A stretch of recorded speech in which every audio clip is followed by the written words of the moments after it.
Bismillahirrahmanirrahim. Assalamualaikum warahmatullahi wabarakatuh. Kami dari kelompok 8 yang beranggotakan saya sendiri Lutfi Asyhadi dan teman saya Pramudia Puspitasari. Di sini kami akan menjelaskan tentang materi feminis terapi. Langsung saja, di dalam diskusi ini terdapat 5 pembahasan. Pembahasan yang pertama yakni key figure feminis terapi, kemudian yang kedua history and development, kemudian yang ketiga key concept of feminist therapy, yang keempat the therapy process, dan yang kelima application. Jadi yang pertama itu ada kunci tokoh utama dalam feminist terapi. Kemudian yang kedua itu ada sejarah dan perkembangan. Yang ketiga itu ada kunci konsep dari feminist terapi. Yang keempat itu proses dari terapi, dan yang kelima itu aplikasi. Baik, di sini saya akan menjelaskan tentang key figure feminist therapy yang pertama, yakni Jane Baker Miller MD at 1928 till 2006. Jane Baker Miller MD was a clinical professor of psychiatry at Boston University School of Medicine and director of the Jane Baker Miller Training Institute at the Stone Center, Wellesley College. She wrote toward a new psychology of woman at 1986 and co-authored The Healing Connection, How Women Form Relationship in Therapy and in Life and Women Grow in Connection.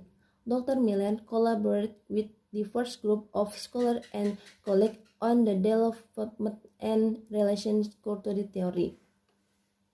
Nah, tokoh utama dalam feminist terapi yakni Jane Baker Miller tahun 1928 sampai 2006. Jane Baker Miller merupakan klinis profesor psikiatri di Sekolah Universitas Boston Kedokteran dan direktur dari pelatihan Jane Baker Miller Institute di Stone Center, University Wellesley. Dia menulis Toward a New Psychology of Woman pada tahun 1986 dan menulis bersama The Healing Connection dengan judul How Women Form Relationship in Therapy and in Life dan Women Grow in Connection. Dr. Miller bekerja sama dengan beragam kelompok sarjana dan kolega tentang pengembangan teori budaya rasional. Jadi beliau ini membuat kontribusi penting untuk mengembangkan teori feminis ini serta menjelajahi aplikasi baru untuk masalah yang kompleks dalam psikoterapi dan selanjutnya, termasuk dalam keragaman tindakan sosial dan perubahan tempat kerja. Kemudian yang kedua yakni Caroline Zebrians PhD is Professor of Psychology and participant in the Women's Study and Ethics Study Program at Camel College in MT Vernon, Iowa, and became interested in feminist therapy while she was completing her PhD in counseling psychology at the University of California, Santa Barbara. She devotes much of her work to exploring the profound impact feminist theory has on the manner in which therapists implement therapeutic practice, and she discussed this impact in feminist theory and feminist psychotherapy, origins, themes, and diversity. Yang kedua ada Caroline Zebrian PhD. Caroline Zebrian PhD adalah profesor psikologi dan partisipan dalam studi wanita dan program studi etnis di Cornell College di MT Vernon, Iowa. Ans menjadi tertarik pada feminist terapi saat dia menyelesaikan PhD di bidang psikologi konseling di Universitas California, Santa Barbara. Dia mencurahkan sebagian besar pekerjaannya untuk mengeksplorasi dan menemukan dampak teori feminis terhadap cara masuk terapis mana yang menerapkan praktik terapeutik, dan dia juga membahas dampak ini dalam teori feminis dan psikoterapi feminis yang berisi originals, themes, dan diversity. Nah, hubungan teori dengan pedagogis feminis ini adalah bidang minat utama lainnya yang merupakan topik buku yang diedit bersama pengajaran dan keadilan sosial yang berjudul mengintegrasikan sosial multikultural dan feminis di kelas. Dr. Ens ini adalah salah satu dari 3 kursi pendamping bersama Robert Nutt dan Joy Rest dari gugus tugas yang mengembangkan pedoman untuk praktik psikologis dengan gadis dan wanita. Nah, upaya terbaru yang diarahkan itu untuk mengartikulasikan pentingnya multikultural terapi feminis di seluruh dunia, terutama di Jepang waktu itu. Dan tulisannya itu tentang pedagogi feminis multikultural. Kemudian yang ketiga ada Olive M. Espin, PhD. Olive Espin is Professor Emerita in Department of Women's Study at San Diego State University and at the California School of Professional Psychology of Alliance International University. A native of Cuba, she did her undergraduate work in psychology at the Universidad de Costa Rica and received her PhD from the University of Florida, specializing in counseling and therapy with women from different cultures and in Latin America studies. She is a pioneer in the theory and practice of feminist therapy with women from different cultural backgrounds and has done extensive research, teaching, and training on multicultural issues in psychology. Yang ketiga yakni ada Olive M. Espin, PhD, adalah Profesor Emerita di Departemen Wanita Belajar di San Diego State Universitas dan di Sekolah Profes California Psikologisional Alliance Universitas Internasional dari Kuba.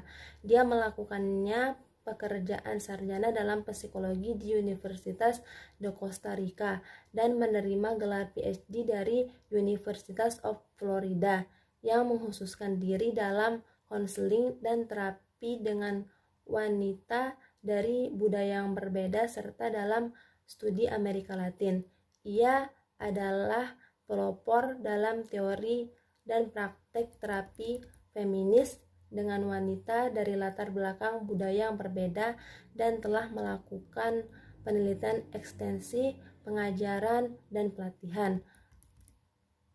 Jadi mempelajari masalah multikultural dari psikologi, Dr. Espin telah menerbitkan tentang psikoterapi dengan Latinas, perempuan imigran dan pengungsi seksualitas dari Latinas.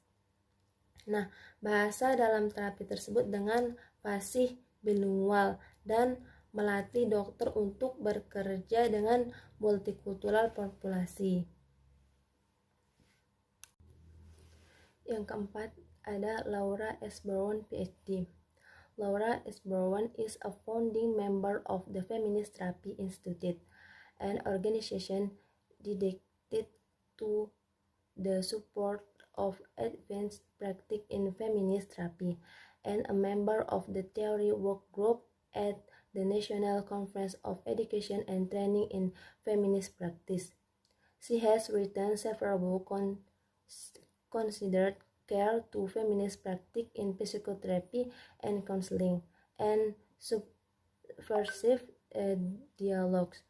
The theory in feminist therapy is considered by many to be the foundation book addressing how theory informs practice in feminist therapy.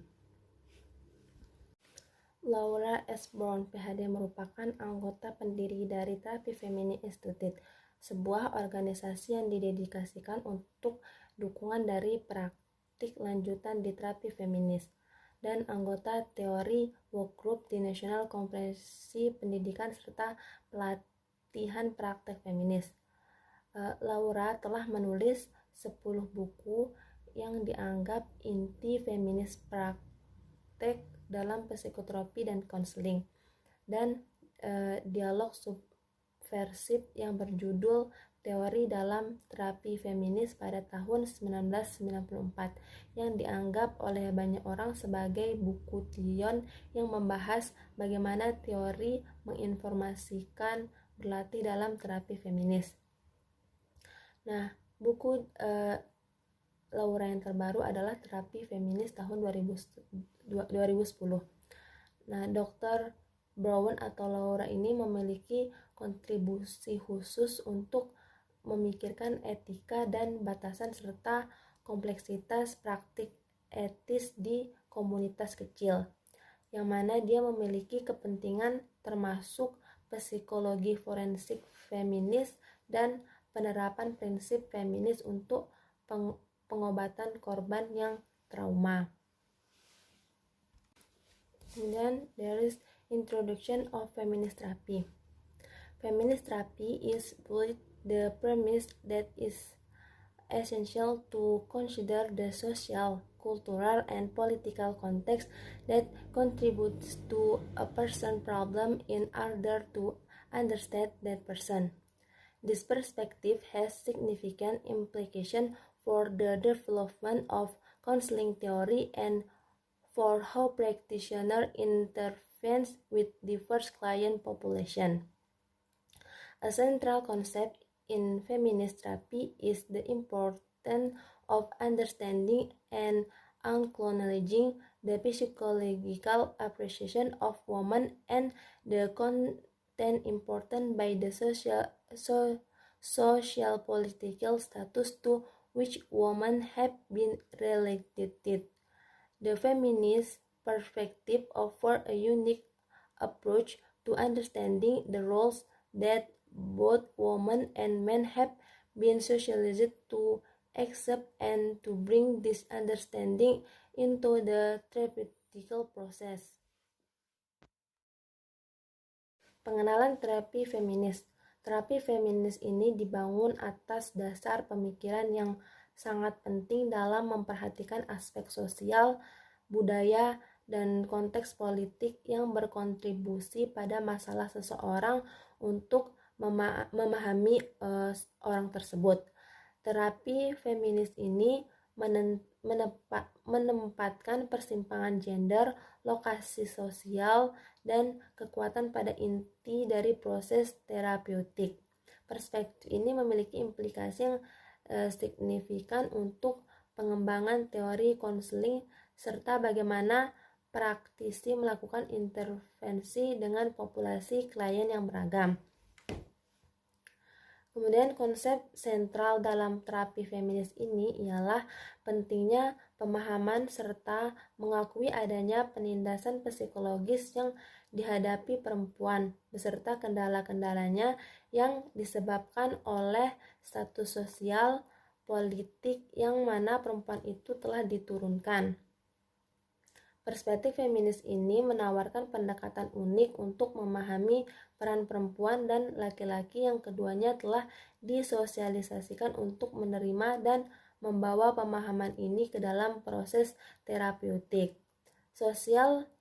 Sosialisasi perempuan pasti mempengaruhi pengembangan identitas mereka, konsep diri, tujuan, aspirasi, serta kesejahteraan emosional.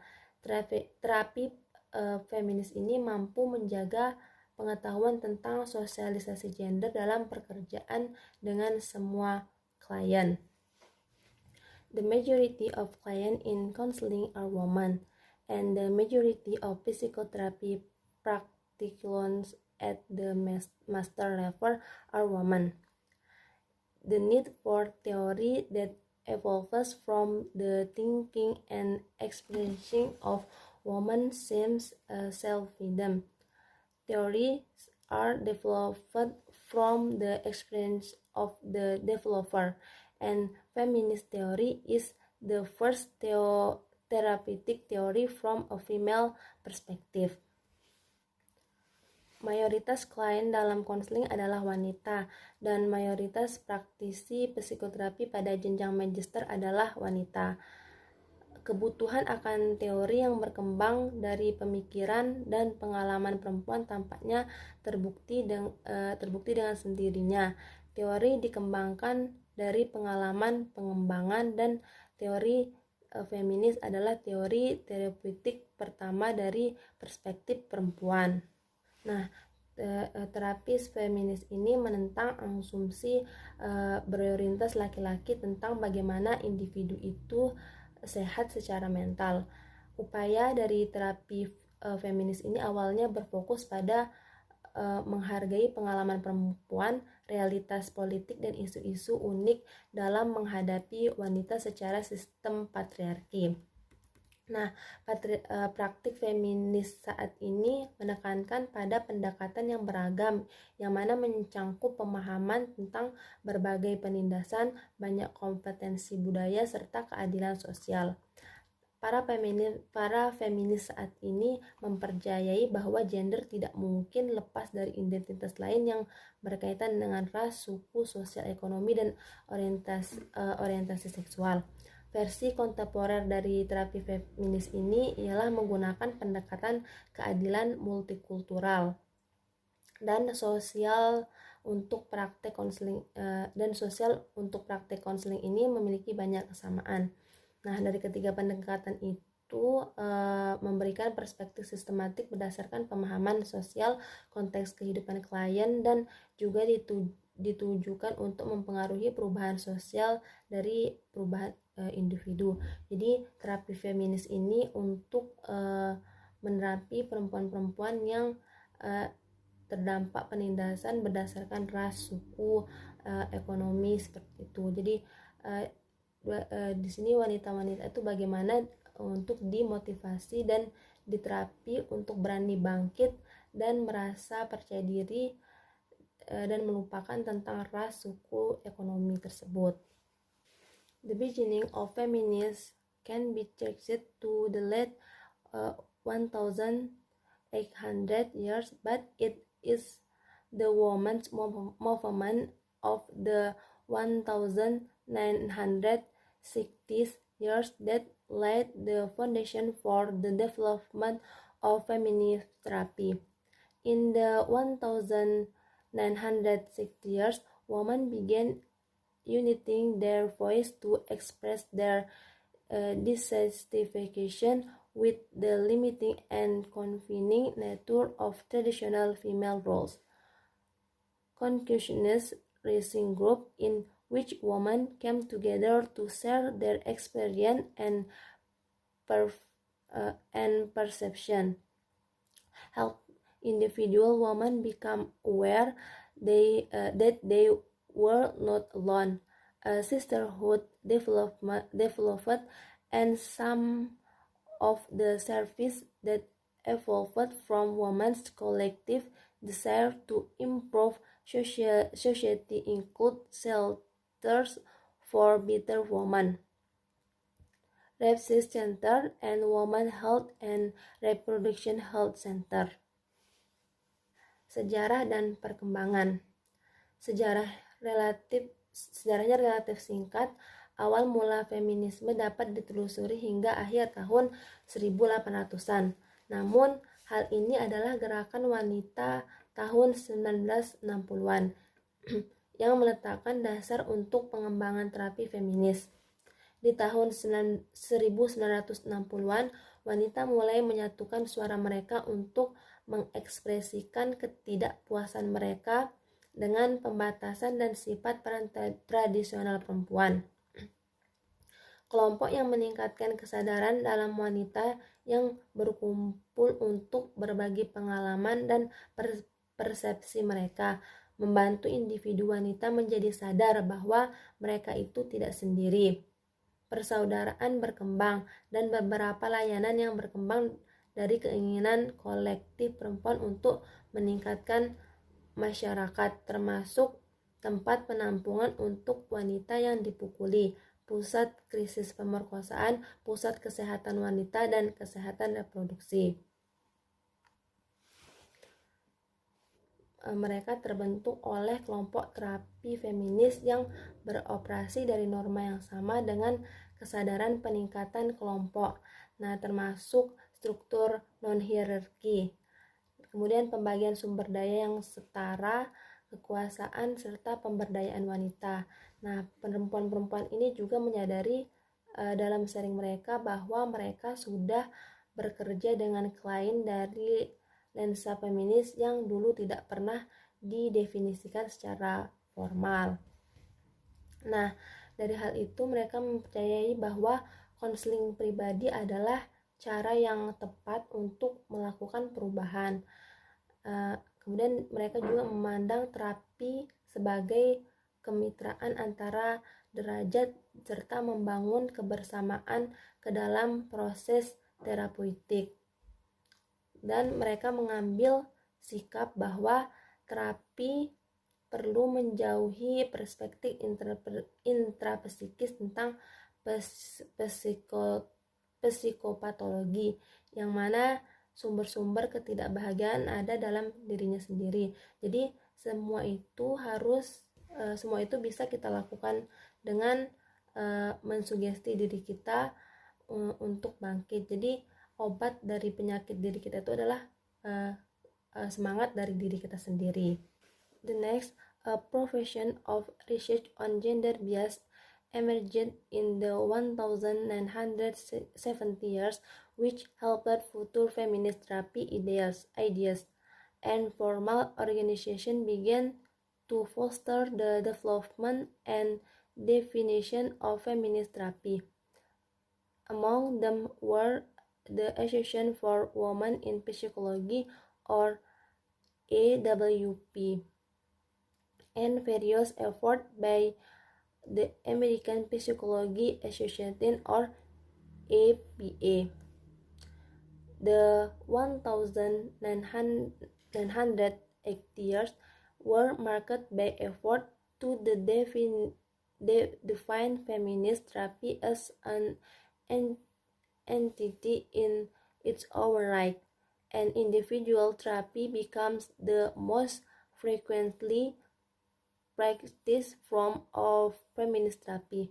Feminist therapists began to formally examine the relationship of feminist theory to traditional psychotherapy system and integration with various existing system were proposed. Banyak penelitian tentang bias gender muncul pada tahun 1970-an yang membantu lebih lanjut ide terapi feminis, dan organisasi formal mulai mendorong perkembangan dan definisi terapi feminis. Di antara mereka adalah Association for Women in Psychology atau AWP dan berbagai upaya dari American Psychology Association atau APA. Tahun 1980 ditandai dengan upaya untuk mendefinisikan terapi feminis sebagai entitas dalam haknya sendiri, dan terapi individu menjadi yang lebih sering dalam bentuk praktek terapi feminis. Terapi feminis mulai secara formal meneliti hubungan feminis teori ke sistem psikoterapi tradisional dan integrasi dengan berbagai yang ada sistem yang diusulkan.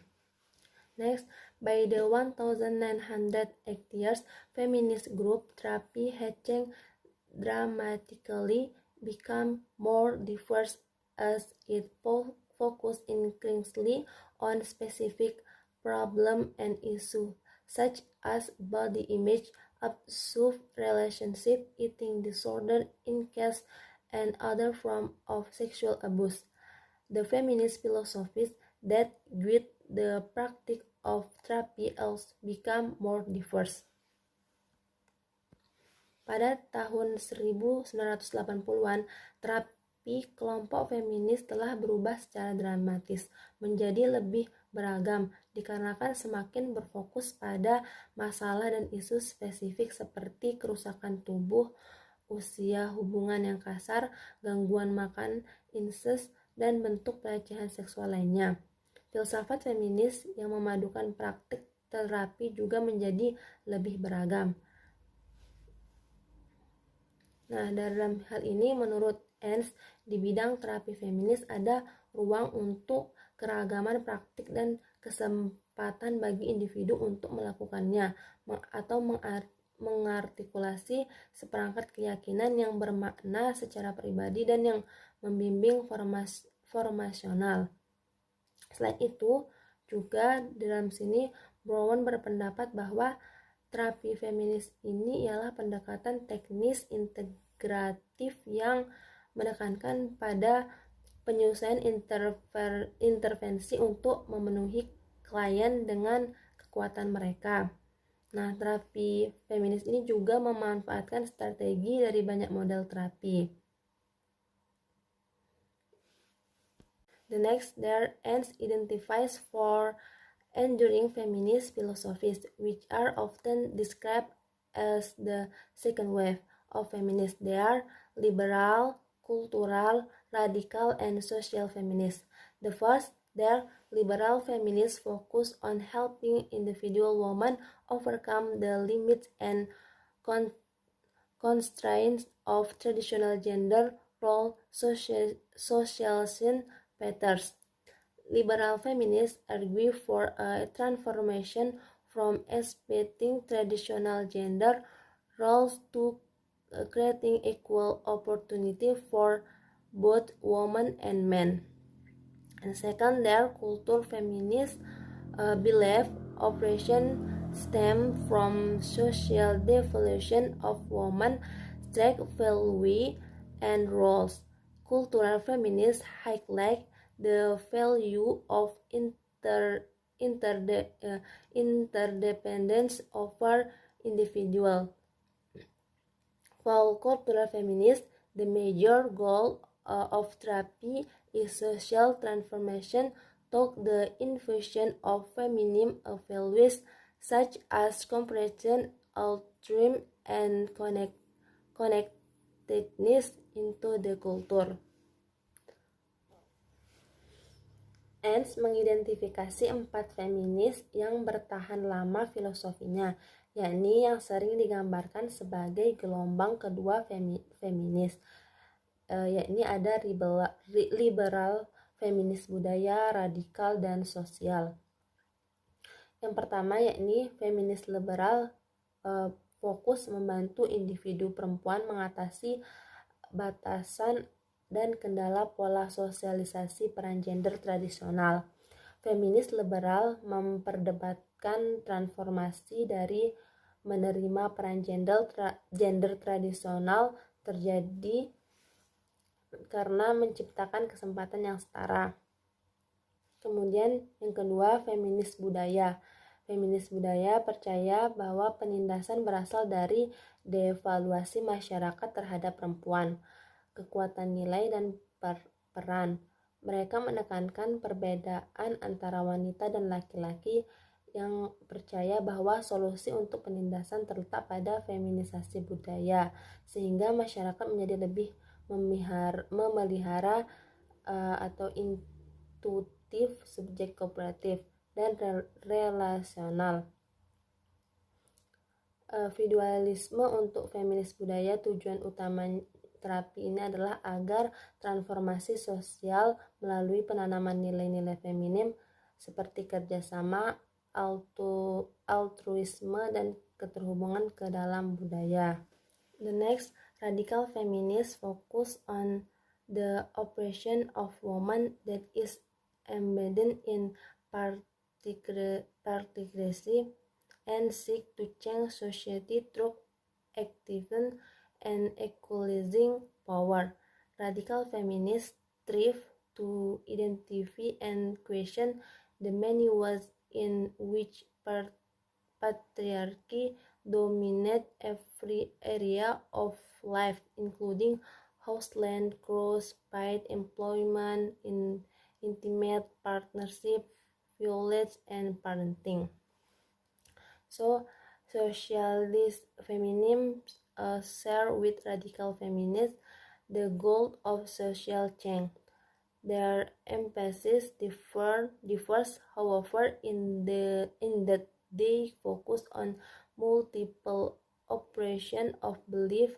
Solution to society problem must include consideration of class, race, sexual orientation, economy, nationality, and history. Feminis radikal fokus pada penindasan terhadap perempuan yang tertanam dalam patriarki dan berusaha mengubah masyarakat melalui aktivisme dan pemerataan kekuasaan. Radikalisme feminis berusaha untuk mengidentifikasi dan mempertanyakan banyak cara di mana patriarki mendominasi setiap bidang kehidupan, termasuk pekerjaan rumah tangga, pekerjaan berbayar, kemitraan pasangan, kekerasan, dan pengasuhan. Kemudian feminis sosial berbagi dengan feminis radikal yang mana bertujuan perubahan terhadap masyarakat. Namun mereka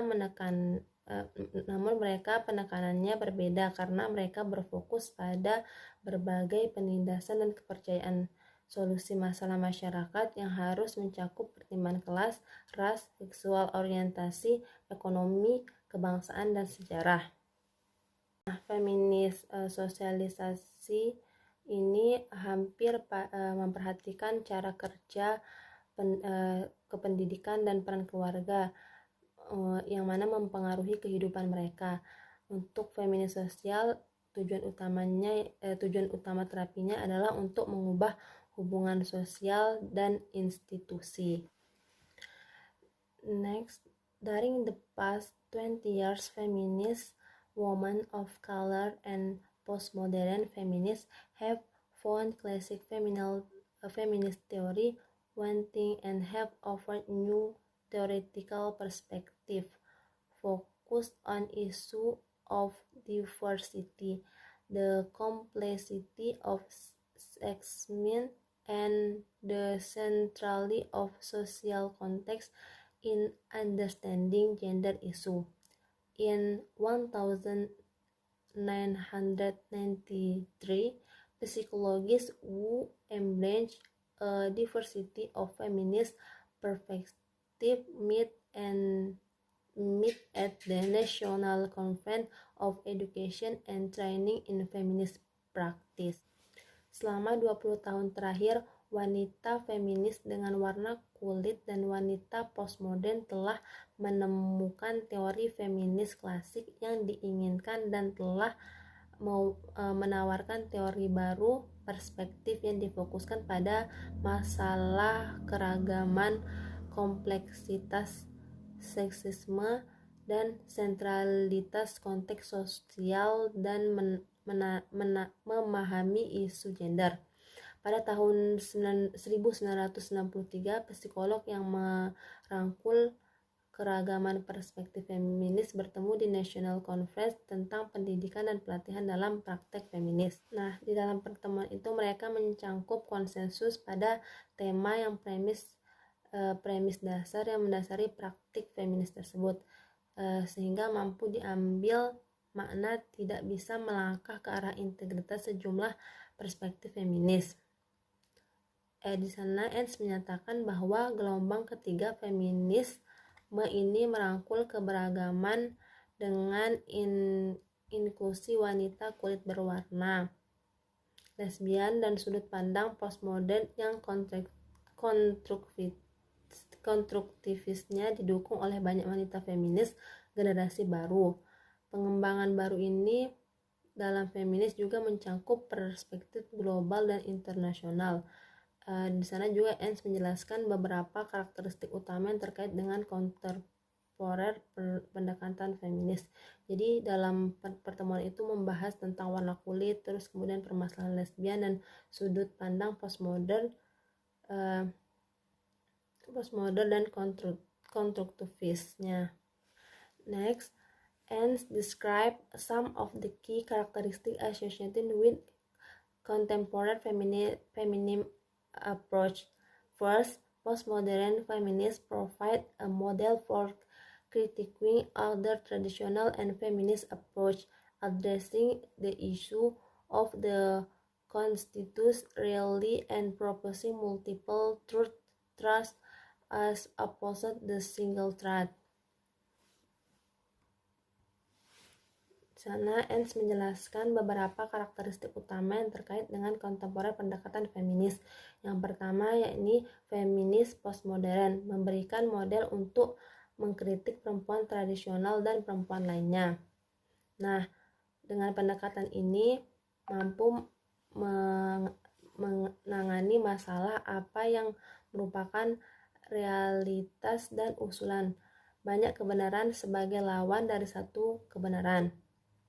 Nah, perspektif postmodern ini didasarkan dengan asumsi bahwa realitas tertanam dalam hubungan sosial dan sejarah konteks. Secara sosial diciptakan atau ditemukan melalui kekuasaan hubungan.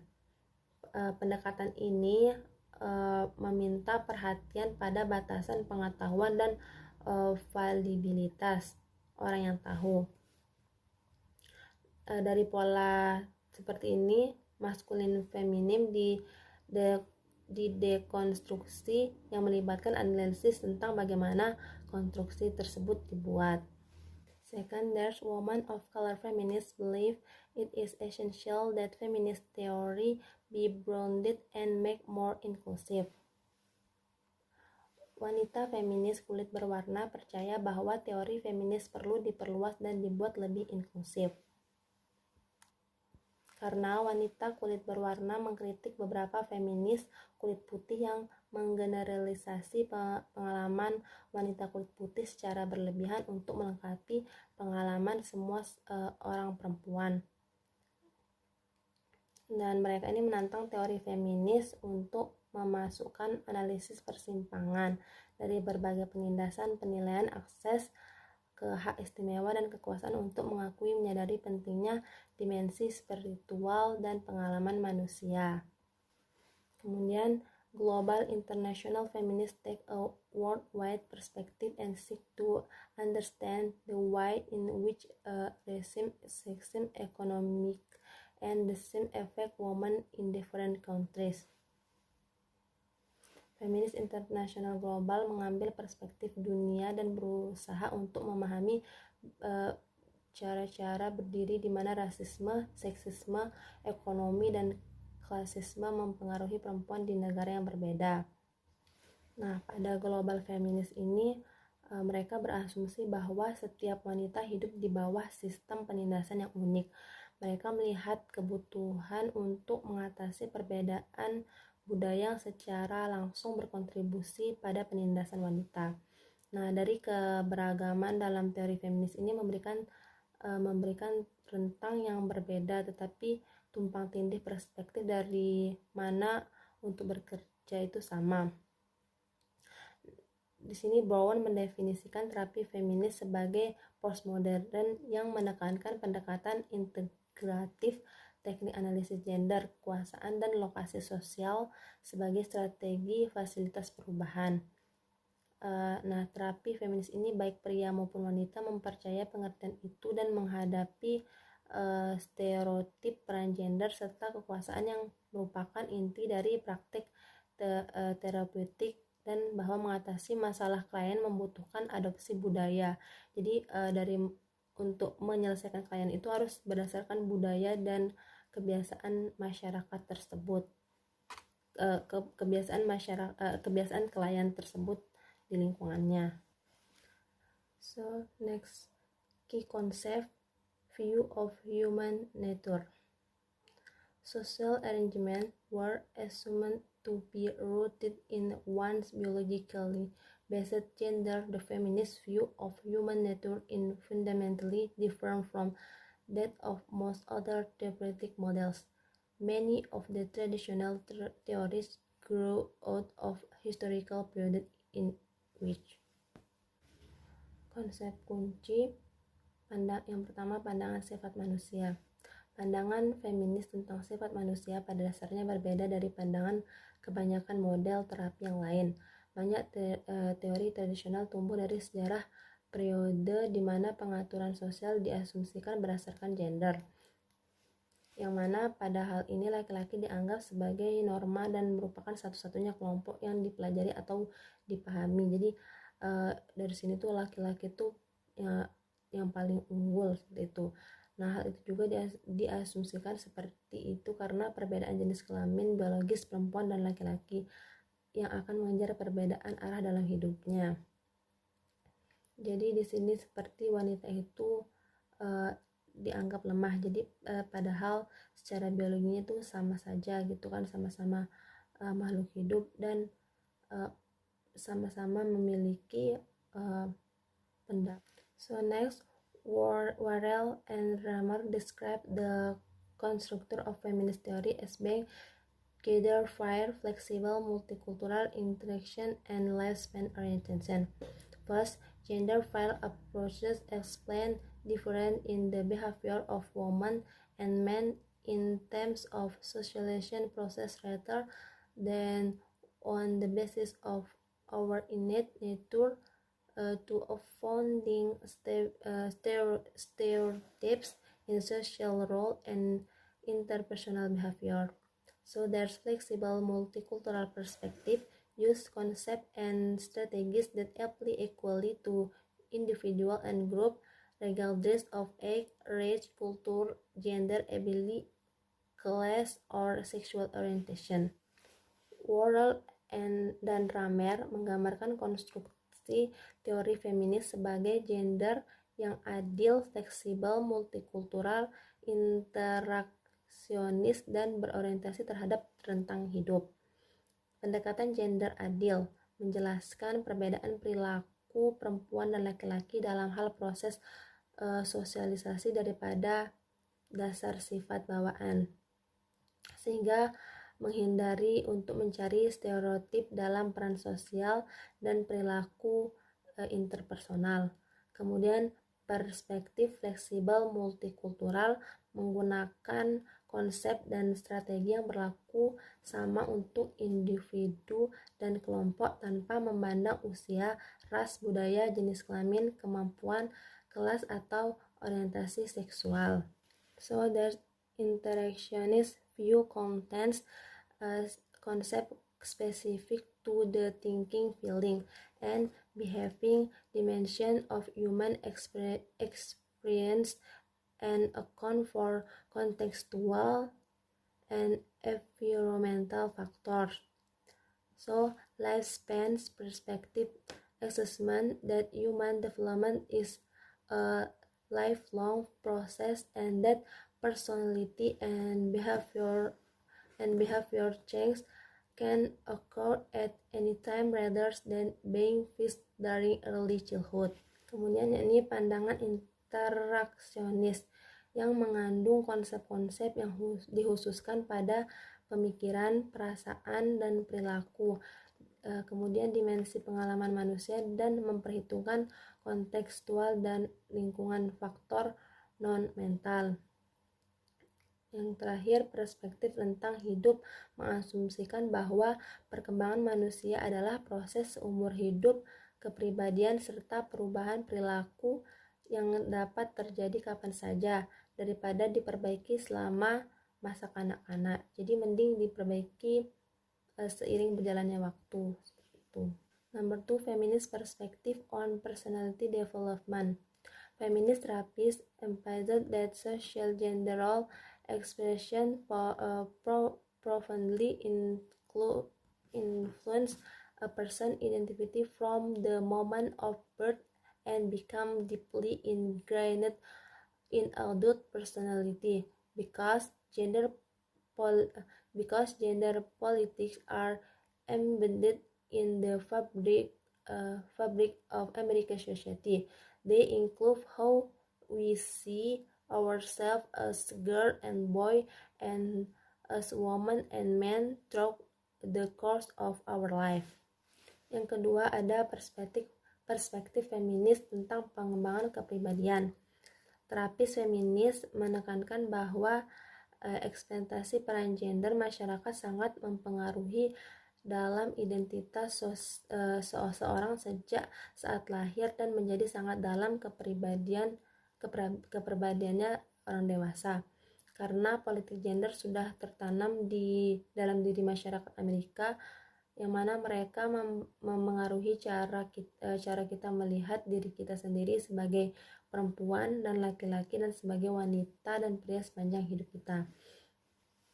Nah, pada itu Proska dan Norcross menunjukkan bahwa ekspektasi peran gender cenderung menghasilkan rasa diri yang salah dan memaksa perempuan untuk menerima peran gender yang distereotipkan. Tapi sebenarnya seharusnya di sini yang diharapkan itu ialah wanita itu diharapkan menjadi wanita yang tidak kasar seperti itu tuh. Jadi di sini ditekankan bagaimana perannya itu sebagai wanita yang harus mendidik, kemudian yang harus berperilaku baik seperti itu. Jangan melampaui batas seperti menjadi perempuan tetapi memiliki sifat kelaki-lakian.